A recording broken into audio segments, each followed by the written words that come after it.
Welcome to Get to the Point. I'm your host, Jessica Spahn, and I'm excited today to bring you a show highlighting the importance of recreation and community, brought to you by the Keller Point. Join us each episode and be inspired as we bring you conversations with community leaders who share their experiences, expertise, and explore the role that recreation plays in sustaining well-being and success. What are we waiting for? Let's get to the point. Welcome to Get to the Point. I'm your host, Jessica Spahn, and today we have a very special guest. Rick Kolster is a motivational speaker, life coach, lots of other things. Will you tell us a little bit about all the other things and who you are? Well, the list is long. It is long. And I'll tell you, but it's a lot of fun. I really am blessed to be able to do what I do. I am a certified business coach. I help businesses and people grow. I am also an entrepreneur, serial entrepreneur. I've been an entrepreneur. What you eat for breakfast? Not what I eat for breakfast, but forever in my life. At 11 years old, I was cutting lawns and shoveling snow for pay. How much did you make? It was like $1. Okay, that's good money. When you're 10, 12, 11 years old, that's a lot of money. It could be. Back in my day, it was. Oh, yeah, your day. So my dad used to pay my sister and I half a penny for every weed we dug up with the roots. If the roots weren't attached, it didn't count. So we both have a good work ethic, I know. So it's, I was a serial entrepreneur. I bought my first restaurant at the age of 22, and my career just took off from there. I spent a lot of years working in the restaurant industry, managing, owning, and building high-end dance clubs. Is really I got to know. We built 15 of them over the Any that we know of, or they're probably all long past gone right now. But if you're ever in Houston or in Florida, some of them are famous in their own ways. Okay. And then I went on to work for a corporate. Moved my skills into corporate, which is really interesting. Which brought me here to Texas, and I started working for what is now Fox Sports Direct, and I became a regional manager and became the expert in the industry because we sold back into the restaurant industry. Okay. So I became the expert de facto for our company. And then in 2003, I decided enough travel, 180 days a year. I have small children.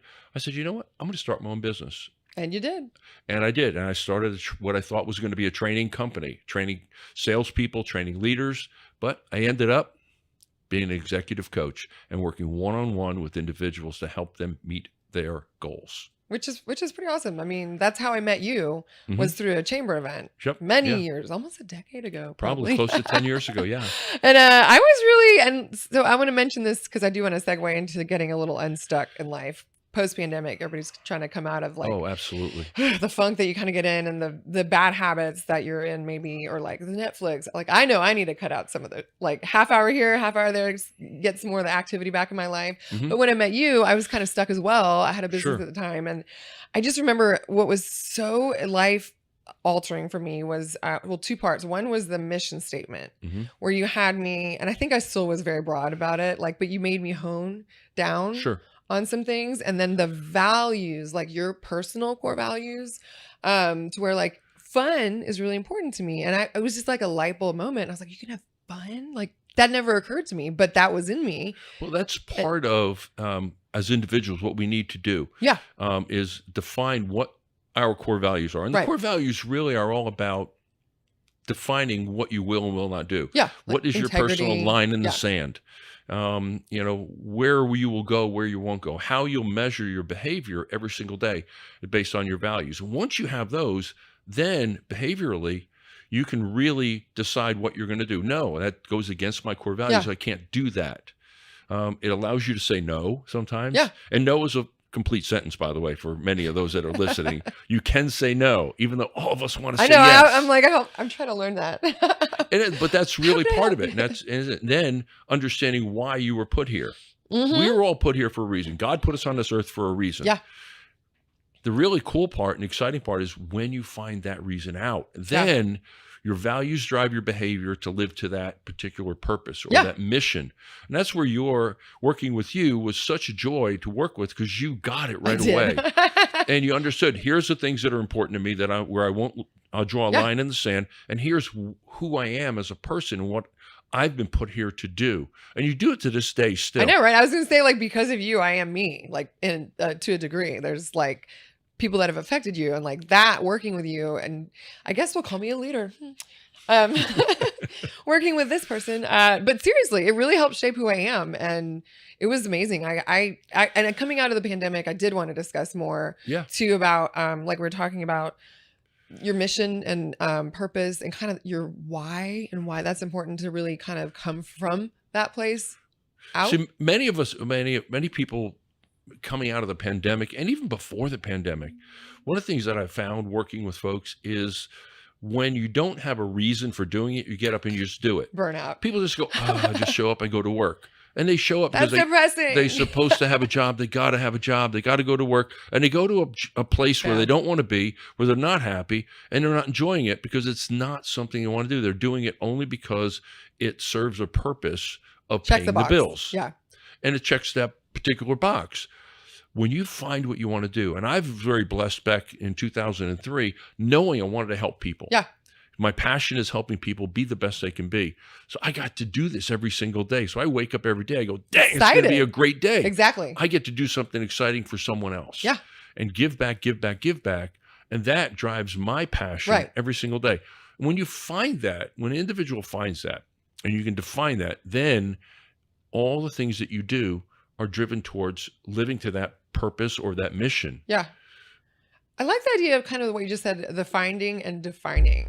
Mm-hmm. So like for people who are watching or listening to this, it might be worth your time to take a little bit of time to find and define your values and your mission. So so advice for someone who's listening, like if you wanted to just start with the very basics and have a mission statement or values created, how would they go about doing that? Well, first thing I would say is take a look at your behaviors. Okay.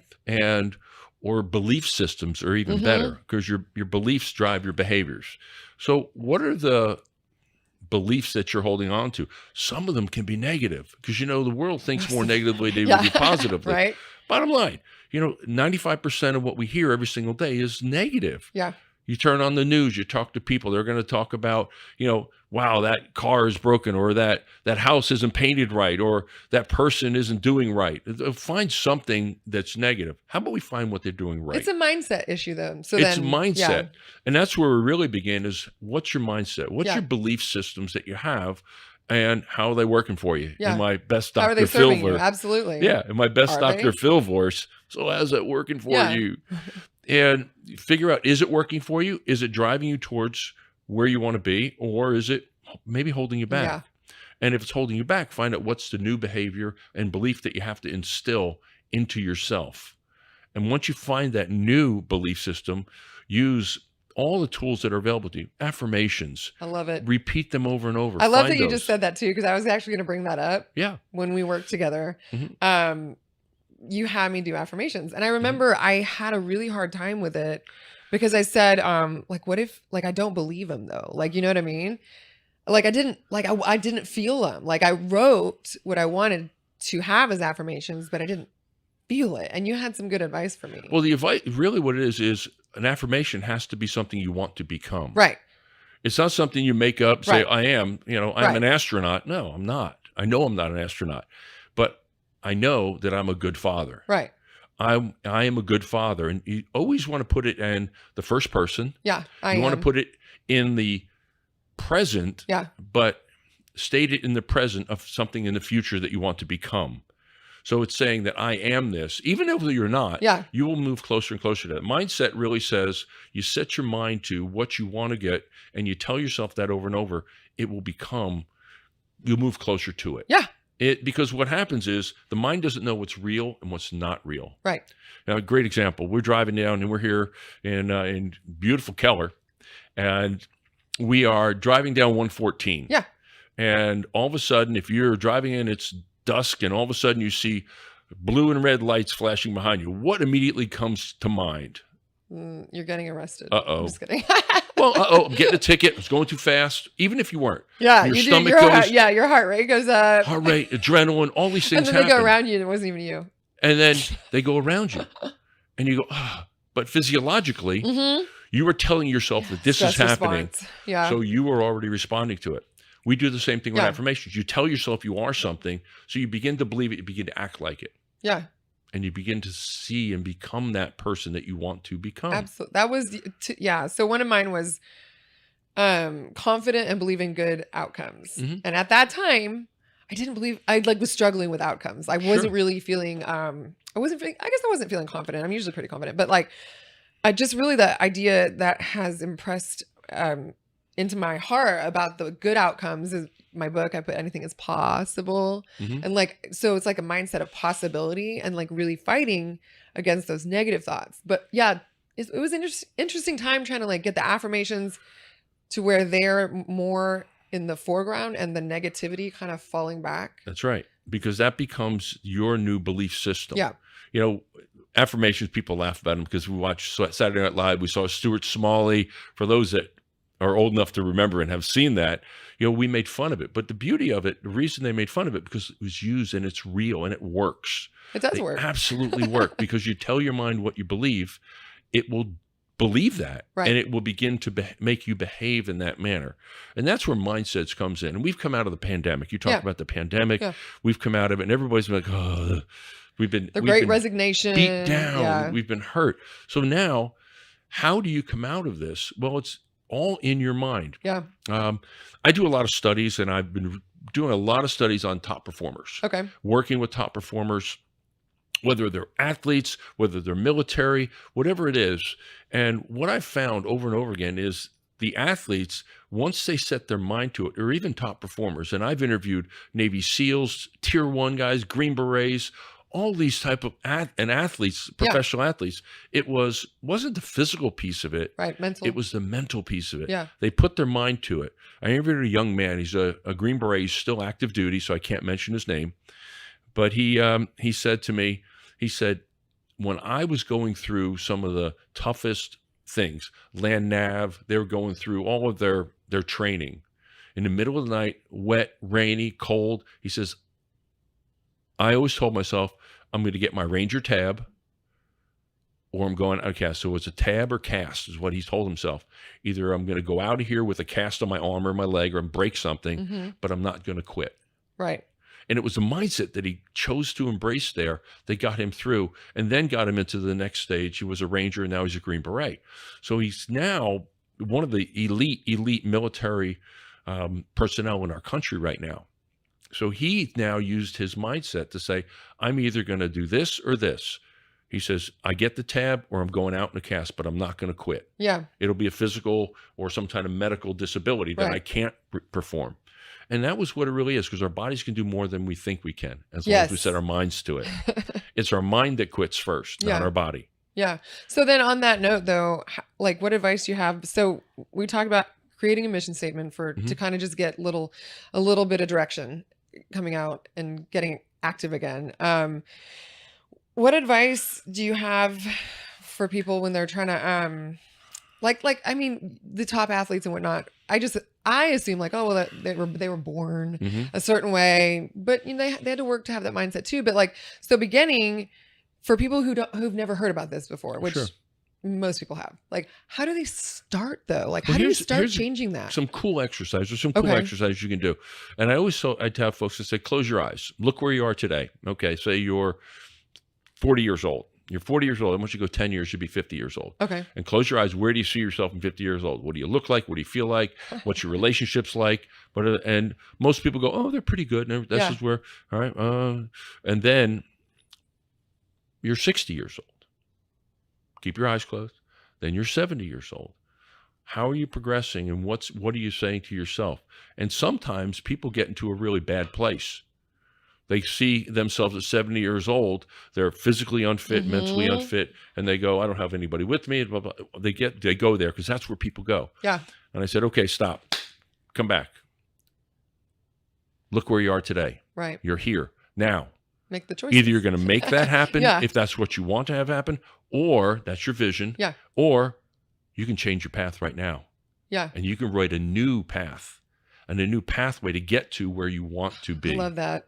And I was thinking about some things before the show too. And I was thinking about new, like you just said, the new path.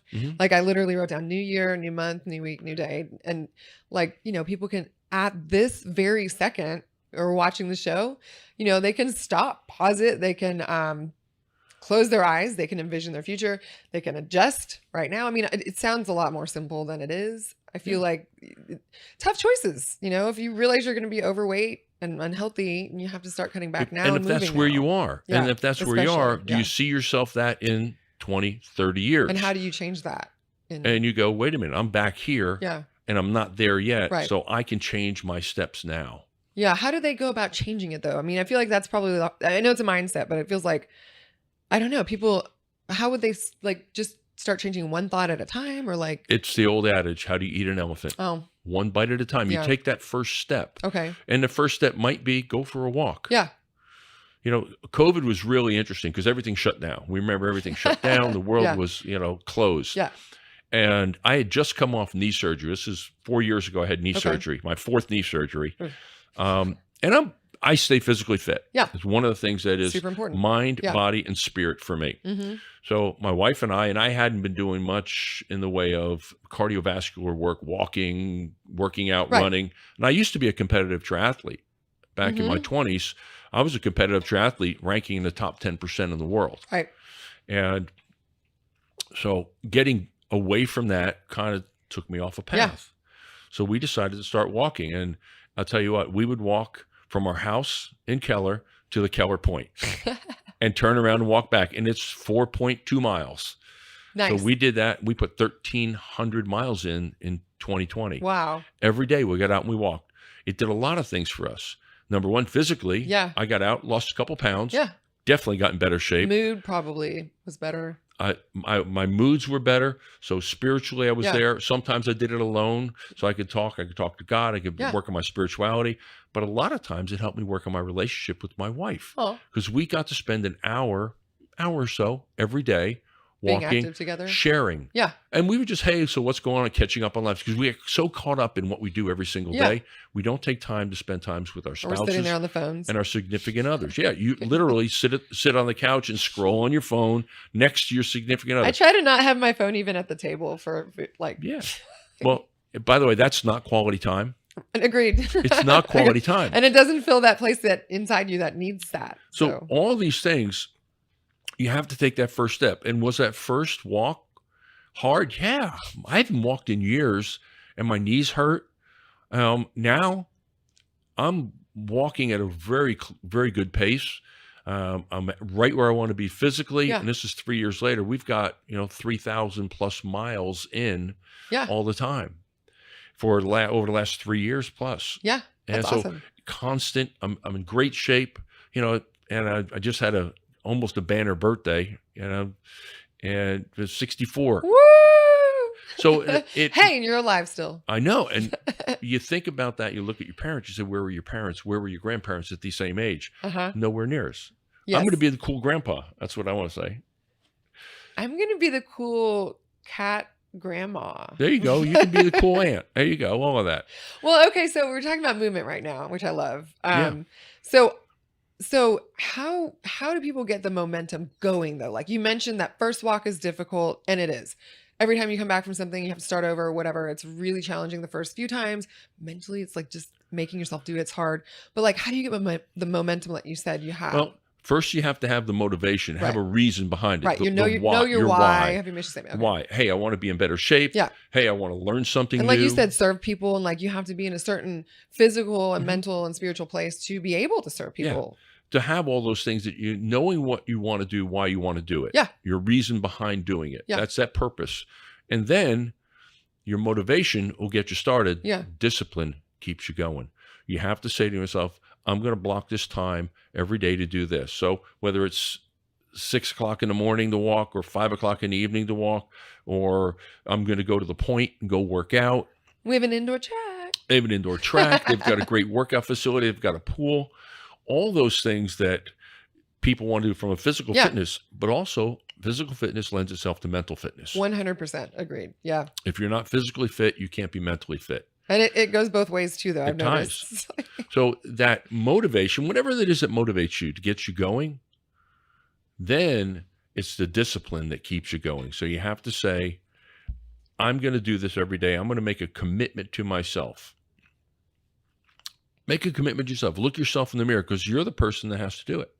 look yourself in the mirror and say, I'm going to do this for me. Do you feel like, and I like what you're saying, there was an author who had a book, obviously they're an author, and you have some as well, but Yeah. I don't remember who it was, but she'd spoken about doing a high five to yourself. Sure. Like in the mirror, like high-fiving yourself. Mm-hmm. I thought it was so much fun because I'm totally one of those people who like writes on my mirrors, Mm-hmm. Not with a permanent, but No, I like to change out some of the things that because Mm-hmm. you really have to be your own cheerleader in life a lot of times and Absolutely. have to motivate. Like you have God and you have a family and friends, but like at the end of the day, it's you with you. So I love that idea. Well, my wife and I sometimes, and pretty regular, we write on our bathroom mirrors. Yeah. And I That's what write I to do. her, I love you. You're my Aw. best friend. Thank you for being my Do you guys best high friend. five each other? Yeah. And Good then morning. I'll go away or, we do, it's all the little things that you can do Yeah. to help motivate each other. Yeah. And whether you have a significant other or not, you can write your own. Yeah. But we write to each other. I write my own. My cat is not able to. Yeah, write. I can't write. But at the same time, it's at some point, we all who are folks that are listening, try it for someone else. Stop doing it for yourself. Do it for someone else. That actually Motivate someone else. That keeps me going more. Yeah. When someone says to you, Jessica, great job. Keep going. I love what you're doing. And I do. And I appreciate what you're doing. So now keep it going. Yeah. Get that high five and be that encourager. Because if you're that encourager, you're encouraging someone else, but you're also encouraging I was gonna yourself. say, it makes me so happy to like encourage other people. But when you encourage others, you encourage yourself. Yeah. You keep that positive mindset to yourself. And now we go back to the mindset. Yeah. It's that positive mindset. And that's the beauty of it all, is really when you do something for someone else, you're really doing it for yourself, because now you're keeping yourself in that positive mindset. And that's really what it's going to take. So it's a cycle of winning. Win, win, win all the way around. That's Well, a great way to tell me a put little it. bit about your books too. I wanted to make sure we mentioned. Okay, that. I've written 2 books over the last 10 years or so. Okay. The first book we wrote was for small business owners. It was really for small That's what I meant. business owners who wanted to start their own business. We called it Selling for Geniuses. Okay. It was kind of a takeoff on that Selling for Dummies idea. Ah. But we really realized that everyone is a genius. They may not be greatest at selling, but you may be a great IT person. You may be a great accountant. You may be a great lawyer. But if you don't sell what you have, you're not going to make any money as a small business owner. And at that time, when we wrote this book, there was a lot of downsizing going on. It was 2009. Okay. We had just coming out of the 2008, that crash, all that thing. People were getting downsized and starting their own consulting business, Kind of their like own businesses. what's happening right now. Exactly. So it's prevalent again. It's we really went into, how do you sell your service? Right. And we had a group of us, we're all business coaches. We combined together, took our collective mindset, we call it Masterminds Unleashed. Yeah, love it. And we call it Selling for Geniuses. And it really is a roadmap for small business owners that are starting out, how to build your business, what the things you need to do, whether it's mindset, whether it's tactical, how do you prospect, how do you network, all the things you can do. And then a couple of years later, almost 10 years now, I wrote my second book. And there's a third one there, but the second one was called Roll Up Your Sleeves and Get to Work. Didn't you used to like roll your sleeves up when you went to the chamber things? I forget. Always rolling up. Every time I would speak, I roll up my sleeves, because it's really about putting the work in. And that's where it comes down. That's the commitment I talked about to yourself. Just roll up your sleeves and get to work. There's no BS. There's no baloney. It's just go and take the first step, folks. And that's what it really counts. That's what it really, where rubber meets the road. Well, and I know too, this is really relevant since we just finished the Fit City competition or Fit City Challenge that we put on with Southlake and Colleyville and Keller. And I love it too, because it kind of forces people to get more active mentally and physically, and tying all that in is so relevant right now. Roll up your sleeves and get to work. Love that book. I'm surprised you didn't you weren't in your... It's summer. You don't want to wear your long sleeves just to roll them up? It's summer. It's nice outside. It is nice outside. Hot. So, okay, you have a podcast. I wanted to mention that I do. Our podcast listeners. It's called The Bald Truth. That's right. The Coach Rick's Bald Truth. Yes. I've listened to a few episodes. I love it. You've got some great guests on there. It seems like a lot of positivity. A lot of what we're talking about, mindset. A lot of focus on mindset. And Yeah, and knowing your why and mantra and stuff like that. And we talk about leadership. Leadership, it's really called the Coach Rick's Bald Truth Leadership Podcast. Okay. We shorten it to the Bald Truth. Yeah, that's pretty long. But it's really, we bring on the leaders. I brought some amazing leaders on. I mean, What was the recent one who you had on who had Chick-fil-A background? Guy was Scott Wozniak. Okay. He was the head of leadership development for Chick-fil-A for years, organizational development for Chick-fil-A. We've had generals. I've had a couple of generals on. I've had Navy SEALs on. I've had business owners. I've said some really exciting politicians are on. Giovanni has been on as well. Our local representative has been on. And I've had Olympians. I've had world champions on, and really talk about leadership and mindset and how they tie together. Well, and I love that too, but I'm thinking for the younger generation that doesn't have as much access to maybe like stuff you're talking about. I don't know if they talk about that on TikTok a lot. Probably not on TikTok. I mean, don't know. I'm just wondering where they're going, because like I feel like there's a definite need for just as the kids are getting to be a little older, adults and it's interesting because we're finding that in the workforce. What we're finding right now, and matter of fact, the Peak Performance Group, which is our company, we created probably 10, 12 years ago, we created a program that's now turned into what we call the Emerging Leaders Academy. Okay. We put that on for organizations and companies for their up and coming leaders. Okay. Those younger leaders, the ones that are probably on TikTok.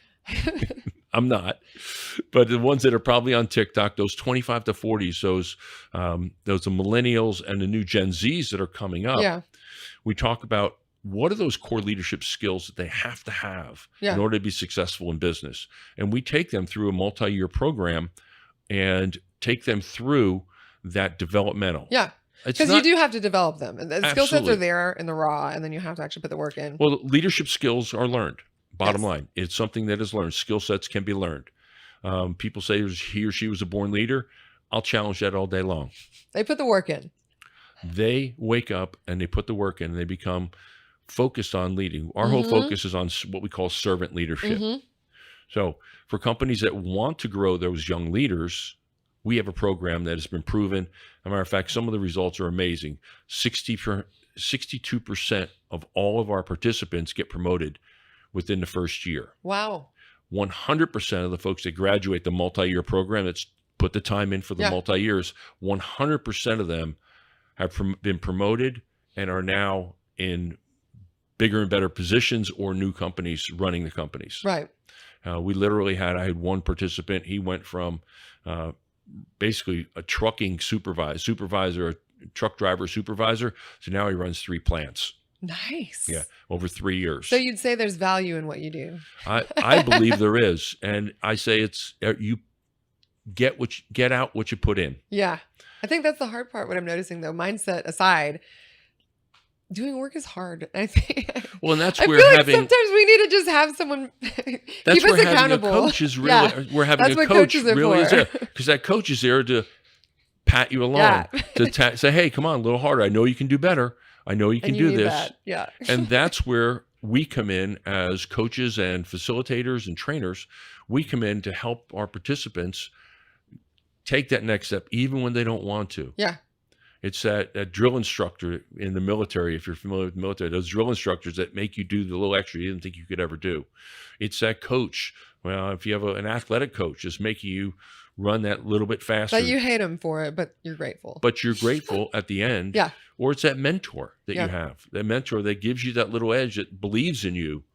I've been very blessed to have a number of mentors in my day that believed in me when I didn't believe in me. Yeah. And thanks to them, I am the man I am today, and the person I am today, and the business owner I am today because of that. Okay, so I love that too, because I'm a huge fan of having mentors as well. So what's next for you? Are you writing a third book?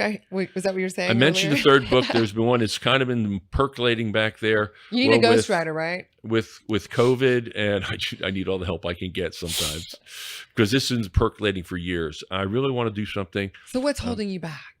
You know what's holding me back right now? Not doing it. It's sit down. Putting the meat behind it and not taking the step with other things that we've got going. Our Leadership Academy is really taken off. We're really busy with That's exciting. Which is really exciting, really busy.